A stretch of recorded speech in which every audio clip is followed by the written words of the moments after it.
রব্বুল আলামিন বলেন হিজবুল্লাহ, একটা হলো আল্লাহর দল, একটা হলো হিজবুশ শাইতান, আর একটা হলো শয়তানের দল। যারা আল্লাহ রাব্বুল আলামিন কুরআনুল কারীমে বলেছেন আল্লাযীনা আমানু ইউকাতিলুনা ফি সাবিলিল্লাহ ওয়াল্লাযীনা কাফারু ইউকাতিলুনা ফি সাবিলিত তাগুত ফাকাতিলু আউলিয়া الشيطان إن كيد الشيطان كان ضعيفا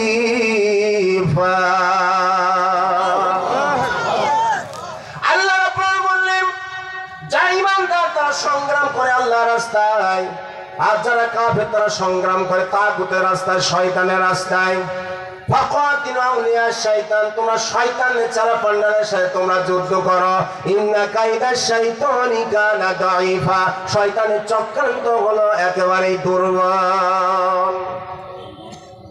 আমার বন্ধুরা, আমরা সকলেই জানি দুনিয়ার বুকে বিশ্বনবী মুহাম্মদ সাল্লাল্লাহু আলাইহি ওয়াসাল্লাম তিনি উম্মত করে গেছেন, উম্মত করে ব্যস্ত হয়েছেন। কাল কিয়ামতের ময়দানে বিশ্বনবী সাল্লাল্লাহু আলাইহি সাল্লাম হাসরের ময়দান যেদিন কায়েম হয়ে যাবে, হাসরের ময়দানে প্রতিটা নবী সিদ্দিক শুহাদা সবাই ইয়া নফসি ইয়া নফসি ইয়া নফসি করবে। আমার কি হবে, আমার কি হবে, আমার কি হবে? একমাত্র আমার আপনার নবী বিশ্ব নবী মুহাম্মদ সাল্লাল্লাহু আলাইহি ওয়াসাল্লাম তিনি কেবলমাত্র বললেন ইয়া হাবলি উম্মতি ইয়া হাবলি উম্মতি, আমার উম্মতের কি হবে, আমার উম্মতের কি হবে? আল্লাহ রাব্বুল আলামিন সূরা নিসা 65 নম্বর আয়াতে বললেন ফালা ওয়া রাব্বিকা লা ইউমিনুনা হাত্তা ইউহাক্কিমুকা ফীমা শাজারা বাইনাহুম সুম্মা লা ইয়াজিদু ফী আনফুসিহিম হারাজাম মিম্মা কাদাইতা ওয়া ইউসাল্লিমু তাসলিমা।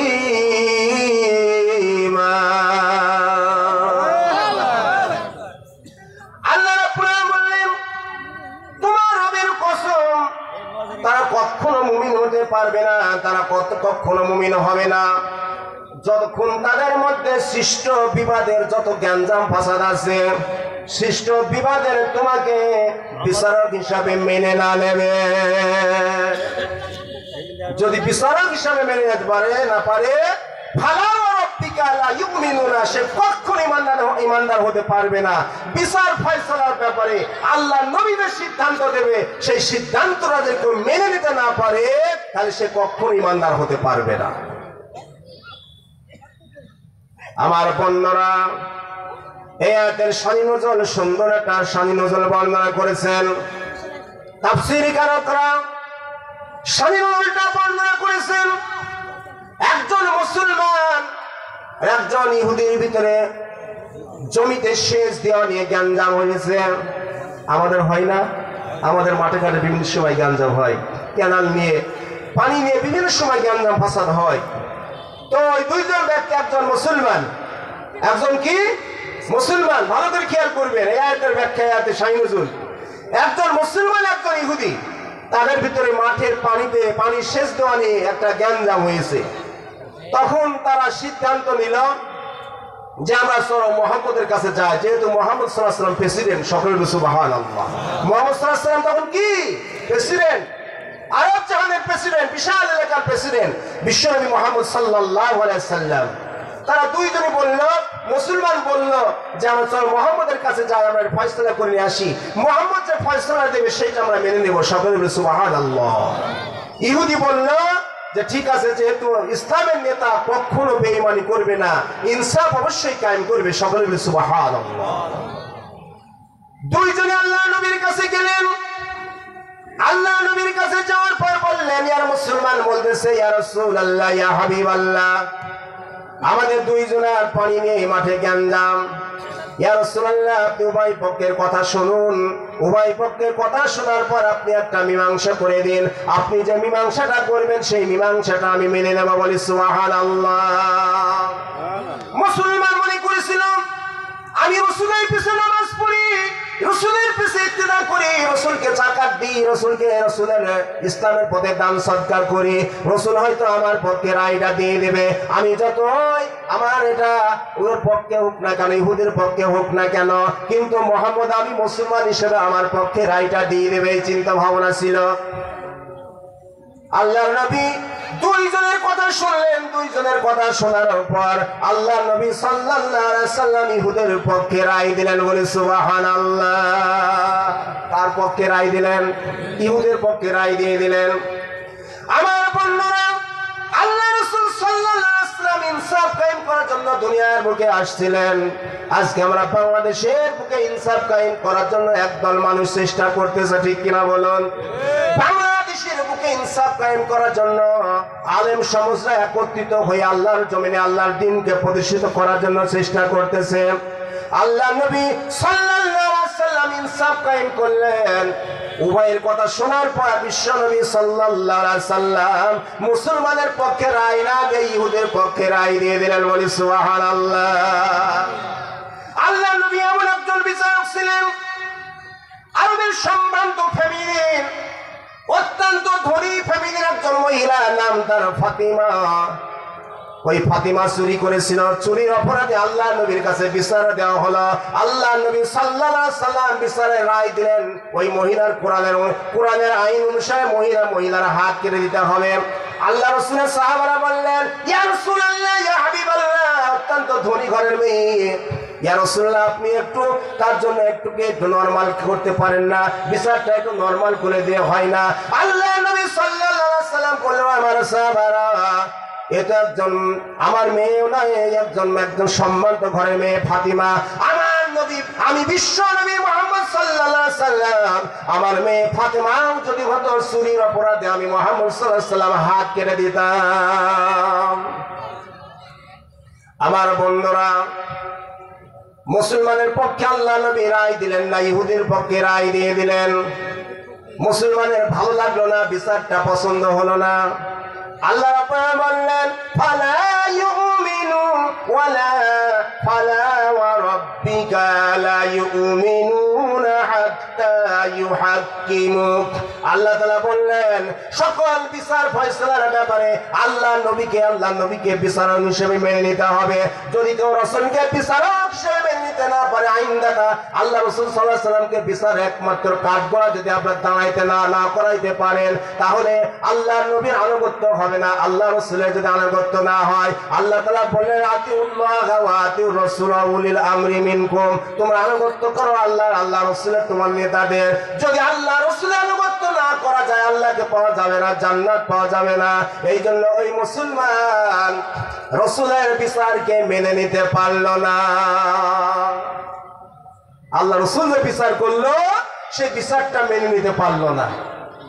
সে বলল, ইহুদিকে বলল, চল আমরা উমরের কাছে যাই। কার কাছে যেতে বলল? উমরের কাছে। উমর ভালো বিচার করবে, মুহাম্মদের বিচার আমার পছন্দ হলো না, উমরের কাছে যাই, উমরের কাছে গিয়ে আমরা ভালো বিচার আশা করতে পারি। ইহুদি বলল, যে দলের নেতা ভালো সে দলের কর্মীরাও ভালো। সকলের সুবহানাল্লাহ। যে দলের নেতা ভালো সে দলের কর্মীরাও ভালো। এই জন্য যে দলের নেতা আমার পক্ষে রায় দিয়েছেন, আশা করা যায় সেই দলের কর্মী হযরত উমর রাদিয়াল্লাহু তাআলা আনহু, হযরত উমর রাদিয়াল্লাহু তাআলা আনহু আমার পক্ষেও রায় দিবেন। সকলে বলে সুবহানাল্লাহ। দুইজন ব্যক্তি, একজন মুসলমান একজন ইহুদি, দুইজনে হযরত উমরের কাছে গেলেন। হযরত উমরের কাছে গিয়ে উমরকে ডাক দিলেন। উমর ঘর থেকে বেরিয়ে আসলো।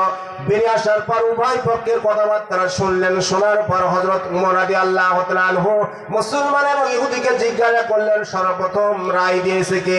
কার কাছে বিচার নিয়ে গিয়েছিলাম? মুহাম্মদের কাছে বিচার নিয়ে গিয়েছিলাম। মুহাম্মদ কি রায় দিয়েছে? মুহাম্মদ সাল্লাল্লাহু আলাইহি সাল্লাম ইহুদির পক্ষে রায় দিয়েছেন, আমার পক্ষে রায় দিয়েছেন। মুসলমান বলতেছে, উমর দেখো কেমন ধরা ব্যাপার, সারা জীবন ইমানদার হই, ইমানদার বলে মুহাম্মদের পিছনে নামাজ পড়ি, মুহাম্মদের পিছনে সব সময় চলাচল করি, কেমন ধরা বিচার করলো? আমার পক্ষে বিচার না করে, আমার পক্ষে রায় না দিয়ে মুহাম্মদ সাল্লাল্লাহু আলাইহি সাল্লাম ইহুদির পক্ষে রায় দিয়ে দিলেন। কি মেনে নেওয়া যায় নাকি? হযরত ওমর বলে, বিচার করেছে কে আগে? বলে মুহাম্মদ। তুমি বিচার সানি করতে এসেছো? বলে হ্যাঁ, সানি করতে এসেছি। হযরত ওমর রাদিয়াল্লাহু তাআলা বললেন, একটু অপেক্ষা করো, আমি ঘরের ভিতর থেকে ঘুরে আসি। হযরত ওমর রাদিয়াল্লাহু তাআলা ঘরের ভিতরে গেলেন। ঘরের ভিতরে যাওয়ার পর একটা তরবারি নিলেন, খোলা তরবারি নিয়ে আসলেন। একেবারে খাপ থেকে খোলা তরবারি নিয়ে এসে ওই মুসলমানের কল্লাটা একেবারে দ্বিখণ্ডিত করে দিলেন। বললেন, ও মুসলমান, মুহাম্মদের কাছে থাকো, মুহাম্মদের পিছনে নামাজ পড়ো, মুহাম্মদকে যাকাত দাও। এই জন্য মুহাম্মদ যে বিচার করেছে সেই বিচারটা তোমার পছন্দ হয় নাই। উমরের কাছে দ্বিতীয় বিচার করার জন্য, স্বামী বিচার করার জন্য এসেছো। এই জন্য উমরের বিচার হলো তোমার কল্লা উড়িয়ে দেওয়া। আল্লাহুম্মা সাল্লি আলা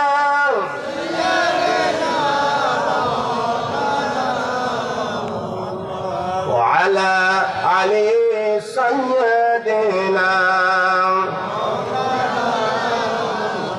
কোন একদিন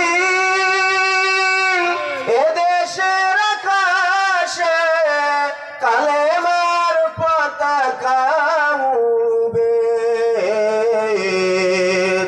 সেদিন সবাই খোদাই বিধান পেয়ে দুঃখ বেদনা ভুলবে। সেদিন সবাই কোরআনি বিধান পেয়ে দুঃখ বেদনা ভুলবে। সেদিন আর রবে না হাহাকার, অন্যায় জুলুম অবিচার, থাকবে না অনাচার দুর্নীতি কদাচার, থাকবে না অনাচার দুর্নীতি কদাচার, সকলে শান্তিতে থাকবে। সেদিন সবাই খোদাই বিধান পেয়ে দুঃখ বেদনা ভুলবে। আল্লাহুম্মা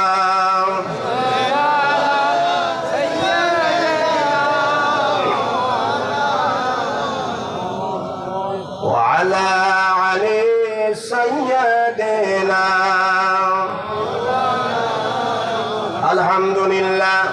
আমার ভাইজানেরা, এই জন্যই কোরআন থেকে আমাদের শিক্ষা নিতে হবে। কোরআনের ভিতরে আল্লাহ রাব্বুল আলামিন সূরা নিসার 65 নম্বর আয়াতে আল্লাহ তাআলা যা বললেন, আল্লাহর নবীকে জীবনের সর্বক্ষেত্রে নেতা হিসেবে মেনে নিতে হবে। আল্লাহ রাসূলকে যদি আমরা নেতা হিসেবে মেনে নিতে পারি, কবরে গিয়ে আমরা কখনো শান্তি লাভ করতে পারবো না। আমরা রাসূলের দ্বীনকে যদি আমরা গ্রহণ না করি, আদর্শ যদি আমরা গ্রহণ করতে না পারি, কাল কিয়ামতের ময়দানে আমরা রাসূলের সুপারিশ আশা করতে পারবো না।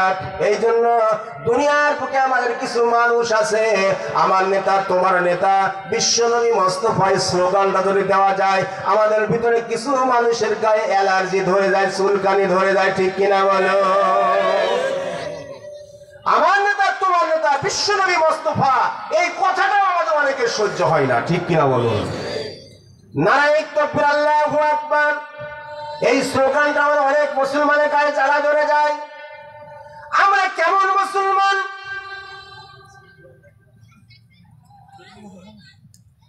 আমরা এমন মুসলমান, আল্লাহু আকবার, নারায়ে তাকবীর স্লোগানকে আমরা পছন্দ করি না, গায়ে জ্বালা ধরে যায়। আমার বন্ধুরা, আমাদের ভিতরে কিছু মুসলমান আছে, কোরআনের আইনকে সহ্য হয় না, কোরআনের কথা সহ্য হয় না। আলেমদের দেখলে চোখ লাল করে, করে কি করে না? বর্তমানে একটু নরম নরম হয়েছে, ঠিক কিনা বলেন? আমাদের আলেমদেরকে খুব সম্মান করে, ইমামদেরকে খুব সম্মান করে, আগে এত সম্মান ছিল না। আমার বন্ধুরা, এই জন্য পৃথিবীর বুকে দুইটা পাখি আছে, যে দুইটা পাখি রাতের আলোকে পছন্দ করে না। রাতের আলো সে পছন্দ, দিনের আলো পছন্দ করে না। রাতের বেলায় তারা ওরা ওঠা শুরু করে, রাতের বেলায় তারা কাজকর্ম করে, খাওয়া দাওয়া করে। এই দুইটা পাখির ভিতরে একটা হলো বাদুড়, একটা হলো চামচিকা। দিনের আলো এদের পছন্দ হয় না, দিনের বেলায় তারা ঘুমিয়ে থাকে, আর রাতের বেলায় তারা বের হয়। বাদুড় আর চামচিকি রাতের বেলায় বের হয়ে চাষিদের ফসলগুলাকে নষ্ট করে। এরকম ভাবে ওরা বিভিন্ন আমাদের লিচুর ফলগুলাকে নষ্ট করে। এরা দিনের আলো পছন্দ করে না, রাতের আলোকে পছন্দ করে। আমাদের ভিতরে বাদুড় মার্কা চামচিকি মার্কা কিছু মুসলমান আছে। এই বাদুড় মার্কা চামচিকি মার্কা মুসলমান গুলো কোরআনের আলো কোরআনের আইন পছন্দ হয় না। আল্লাহ রাব্বুল আলামিন কোরআনুল কারীম বর্ণনা করেছেন, ওয়া নুনাজ্জিলু মিনাল কুরআনি মা হুয়া শিফাউ ওয়া রাহমাতুন লিল মুমিনিন ওয়া লা ইয়াজিদুল যালিমিনা ইল্লা খাসারা। আমি কোরআন নাযিল করেছি, নুনাজ্জিলু মিনাল কুরআনি মা হুয়া শিফা। আমি কোরআন নাযিল করেছি মুমিনদের জন্য রোগের ওষুধ হিসাবে। বলি সুবহানাল্লাহ। মা হুয়া শিফাউন, আমি মুমিনদের জন্য কোরআনকে নাযিল করেছি রোগের ওষুধ হিসাবে। ওয়ালা ইয়াজিদুজ জালিমিনা ইল্লা খাসারা। আর আমি কাফেরদের জন্য এই কোরআনটা কাফেরদের জন্য ক্ষতির কারণ হয়ে দাঁড়াবে। বলি নাউজুবিল্লাহ। আমরা বাদুড় মার্কা চামচিকি মার্কা মুসলমান কি হব নাকি? আমরা কি বাদুড় মার্কা চামচিকি মার্কা মুসলমান হব নাকি? বাদুড় মার্কা চামচিকি মার্কা মুসলমান হতে পারে না। কোরআনের কথা যেখানে ভাবে আমাদের গায়ে যারে জ্বালা ধরে যায়, কোরআনের কথাগুলো শুনলে যাদের চুলকানি ধরে যায়, মনে করবেন যে আপনি আব্দুল্লাহ বিন উবাই মার্কা মুনাফিক। আব্দুল্লাহ বিন উবাই, যার কথা আমরা সকলেই জানি। আমরা কোন ইমামের পিছনে নামাজ পড়ি? আব্দুল্লাহ বিন উবাই কার পিছনে নামাজ পড়েছে? আমরা হয়তো সাদিকুলের পিছনে, আশরাফুলের পিছনে নামাজ পড়ি। আব্দুল্লাহ বিন উবাই নামাজ পড়েছিল বিশ্ব নবী মুহাম্মদ সাল্লাল্লাহু আলাইহি সাল্লামের পিছনে। আমরা হয়তো মেহেরপুর, আমরা গরিপুরের কোন একটা মসজিদে নামাজ আদায় করি। আব্দুল্লাহ বিন উবাই নামাজ পড়েছিল কাবা ঘরে বিশ্ব নবী সাল্লাল্লাহু আলাইহি সাল্লামের পিছনে। আমাদের পাগড়ি কয় হাত? আমাদের পাগড়ি তত বড় ছিল না। আমরা 6 হাত 10 হাত আমরা পাগড়ি পরিধান করি। আব্দুল্লাহ বিন উবাইয়ের পাগড়ি আমাদের সারা অনেক বড় ছিল। আব্দুল্লাহ বিন উবাইয়ের লম্বা জামা ছিল। আব্দুল্লাহ বিন উবাইয়ের লম্বা দাড়ি ছিল। কিন্তু আল্লাহ নবীর পিছনে নামাজ পড়েছে, পিছনে ইক্তেদা করেছে। সব সময় মক্কা মুআজ্জামা মদিনা মুনাওয়ারায় নামাজ আদায় করেছেন। কিন্তু ওই লোকটা যখন মৃত্যুবরণ করলো, মৃত্যুবরণ করার পর আব্দুল্লাহ বিন উবাইয়ের ছেলে আব্দুল্লাহ আল্লাহ নবীর কাছে বলে, ইয়া রাসূলুল্লাহ, ইয়া হাবিবাল্লাহ, আমার আব্বা মারা গেছে, আমার আব্বা মারা গেছে, ইয়া রাসূলুল্লাহ, ইয়া হাবিবাল্লাহ, আমার আব্বার জানাজার নামাজটা পড়াই দিয়ে আসুন।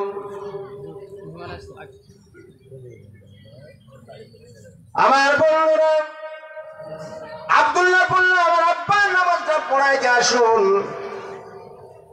আল্লাহ নবী সাল্লাল্লাহু আলাইহি সাল্লাম নামাজ পড়ার জন্য উদ্যত হচ্ছেন।